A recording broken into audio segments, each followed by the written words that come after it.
যুব সমাজকে নেশার করাল গ্রাস থেকে মুক্ত রাখতে ও যুব সমাজের শারীরিক ও মানসিক বিকাশের ক্ষেত্রে কাজ করে যাচ্ছে ক্রীড়া দপ্তর।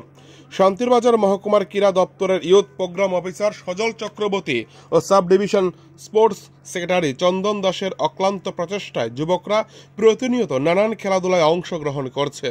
এর মধ্যেই এই দুইজনের প্রচেষ্টায় সোমবার শান্তিরবাজার মহকুমার বেতাগা সাইনবোর্ড এলাকায় স্পোর্টস অফিস সংলগ্ন জেলাভিত্তিক ক্রীড়া প্রতিযোগিতা অনুষ্ঠিত করা হয়।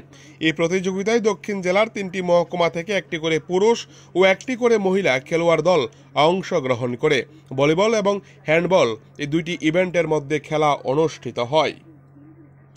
এর মধ্যে ভলিবলে একটি পুরুষ ও একটি মহিলা দল, হ্যান্ডবলে একটি পুরুষ ও একটি মহিলা দল উত্তীর্ণ হয়ে রাজ্যভিত্তিক প্রতিযোগিতায় অংশগ্রহণ করবে। আজকের এই ক্রীড়া প্রতিযোগিতার আনুষ্ঠানিকভাবে শুভ সূচনা করলেন শান্তিরবাজার পৌর পরিষদের চেয়ারম্যান স্বপ্না বৈদ্য। উদ্বোধকের পাশাপাশি উপস্থিত ছিলেন পৌর পরিষদের ভাইস চেয়ারম্যান সত্যব্রত সাহা সহ ক্রীড়া দপ্তরের অন্যান্য আধিকারিকরা।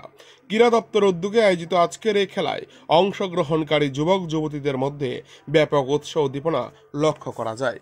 শান্তিরবাজার থেকে নিজস্ব প্রতিনিধি রিপোর্ট, টিভি 100 বাংলা। শান্তিরবাজার সাব ডিভিশনে আজকে হ্যান্ডবল বয়েজ গার্লস এবং ভলিবল বয়েজ গার্লসের 17 ইয়ার্স একটা ডিস্ট্রিক্ট এখানে প্রতিযোগিতা চলছে। এখান থেকে সিলেকশন হয়ে জিডি টিম স্টেটে যাবেন। 4টা team total boys girls handball boys girls ভলিবলের 4টা টিম স্টেট পার্টিসিপেট করবে।